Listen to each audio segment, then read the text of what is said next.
In this our speaking part one, I'd like to ask some questions about weekends. How do you usually spend your weekends? Well, sir, it depends on different circumstances. Whenever I have something urgent for me to do in my office or related to my job, then I stick to that. But in majority of the cases, I like to invest my time to my daughters. She is the most important person for me in the world, and whenever I get free time, I just go to my village and play with her. And sometimes I take to her different places, especially there are some places close to the river, and on the bank of river we walk together, and she feels better. So I can say that she's the only one for whom I spend the majority of my weekends. Which is your favorite part of the weekend? Actually, it's quite difficult for me to say instantly, but so far I can say I like to spend my time with my friends, especially some of my bosom ones close to the Shuma River, and there is a big watch, Ali Amjad watch, and we go there and take tea together. And most importantly, evening time is quite different from other parts of the day, and not only watching the beautiful scenery close to the river, sometimes we like to hang out some nearest tea gardens like Lakat tea garden, and sometimes we make fun together and playing indoor games like tennis, chess, badminton, etc. Do you think your weekends are long enough? Definitely, I think so, because I have the liberty to choose the office time hours, because I'm my own boss and I do not need to take the decision from somebody else, because I'm working for myself. I mean, I want to tell you in other words that I'm working for myself. So whenever I need to take a day off for my family purpose, or if I think that I need to have some time for my family, then I take off, and I can set my own schedule. And sometimes I do something for my students, and whatever I do, actually it totally depends on my own choice. So I think my weekends are enough for me. How important do you think it is to have free time at the weekends? Sir, can you repeat the question? How important do you think it is to have free time at the weekends? After a long period of works, employees get tired and they need to take rest. And if they get enough time off for their relaxation, it will be quite positive for them to be more productive. If somebody wants to keep himself or herself free from stress, then obviously it's quite crucial to have weekends. And on that weekends, obviously I would like to mention that for the next weekdays, they can get some energy and they can take a preparation. And obviously it also should be mentioned that they can have some better time with their family members, and that will be encouraging them to do something better in the upcoming days. And this is the end of part one. Now in this part two, I'm going to give you a topic. I'd like you to talk about the topic for 1 to 2 minutes. Before that, you have 1 minute to think what you're going to say. Do you understand? Yes. Alright. Here's the topic, the paper and the pencil.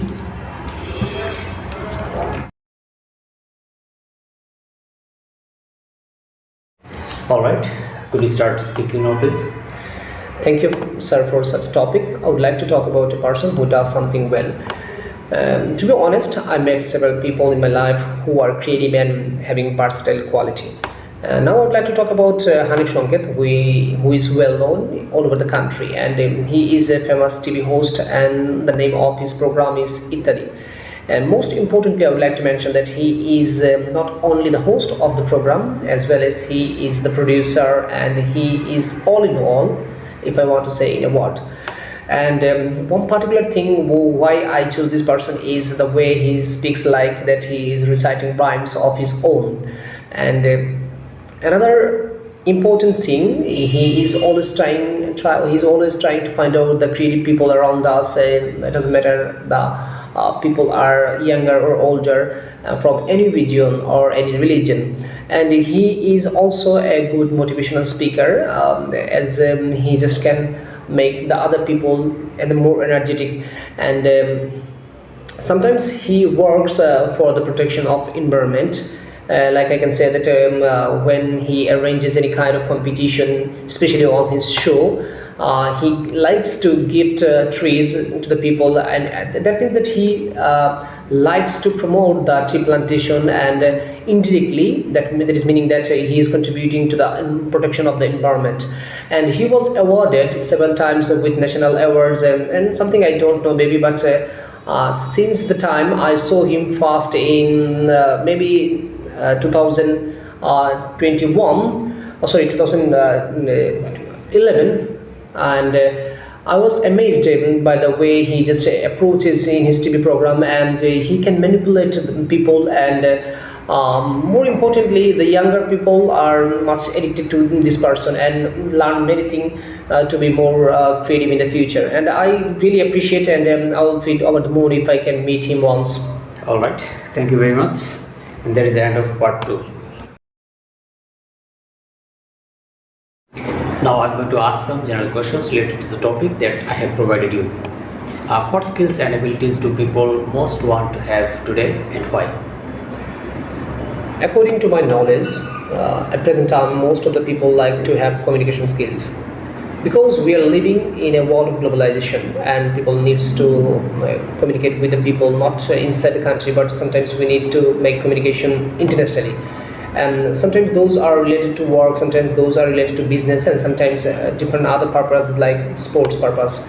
And another thing is majority of the skills are related to technology as well. People like to know more about the internet and use of computer.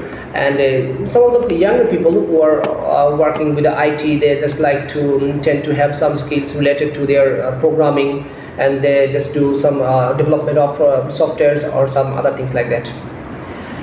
Whose skills should children learn at school? And are there any skills which they should learn from home?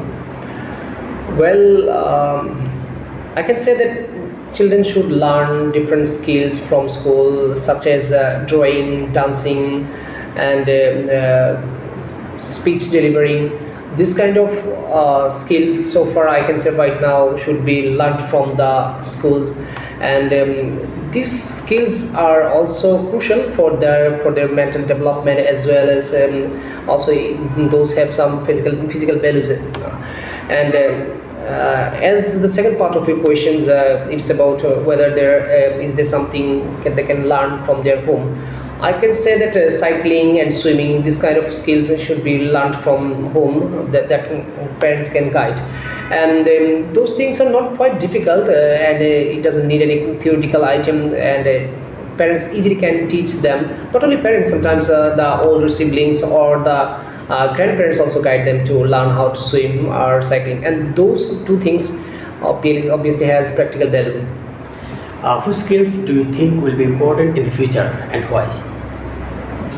To be honest, it will be quite difficult for me to make the prediction about the future, but as I started at the beginning, I said the communication skill is mostly crucial at present time.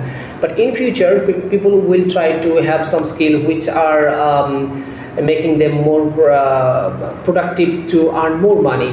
For example, I can say that something related to freelancing. For example, I can say so that everybody can earn freely without the orders of superiors, or they can do something independently, like as I told about freelancing, or sometimes they can start small businesses. So so far I can say that anything that relates to their self-earning ways, anybody can learn something like this in the future. Which kinds of jobs have the highest salaries in your country, and why is this? So far I know the sportsmen and consultants, those two type of people are paid with the highest amount of salary. And for example, if I talk about Sakib Al Hasan, who is the top of the all-rounder in the cricket world, and not only he is earning money nationally, but he has reputation to earn money from different international events like IPL, CPL, and Big Bash as well. And let's talk about consultant. There are two types of consultants that I know. Some are working as the government advisors on special cases, like if we talk about pandemic corona situation, some of the people who just helped government with advices, they were paid with the highest salary, and some of the counselors who work for the student visa processing, they also get the maximum salary in their jobs. Are there any other jobs that you think should have high salaries, and why do you think that? Still now I can say one occupation that always peeps in my mind, and that is a researcher. The researcher should be given the highest amount of salary according to my opinion, and I have some logic behind this. Let's talk about those. Let me start with the pandemic situation. People were suffering, and in these situations people couldn't move, and they even were confined within the four walls. And in that situation, one group of people came forward and they contributed the highest, and they researched all the time inside the laboratory, and finally they came out with the invention of vaccine. So researchers, they're not only working for a specific community, they're working for the whole world. So if we pay them with their highest salary, it's not just like a salary, and they're not becoming benefited financially, but also it's a kind of honor we are paying to them back in return of their contribution to the society as well as for the international people. So I think that they should be paid with the highest salary. Some people say it would be better for society if everyone got the same salary. What do you think about that? So to be honest, I disagree with this, because as I told, salary always doesn't mean that somebody is getting higher with the financial income. Sometimes it is related to the honor. If I pay somebody with a lower amount of money, that means that he or she has less qualification than compared to others. So if everybody has the similar amount of salary, then there will be equal type of hard working or labor. So if we want to encourage the labor, or if we want to make more productive people, then we need to make a classification of salaries. So as I told earlier, we should be paying those people who are directly contributing to the society or country or to the international people, or working for the whole world in a whole. Let's talk about the people who are working for the environment. They're not working for only their own countries or families. They're working to save this planet. So we should be paying them more compared to those who are not working for the societies, but they are always thinking about their own benefits. Thank you very much, and this is the end of your speaking test.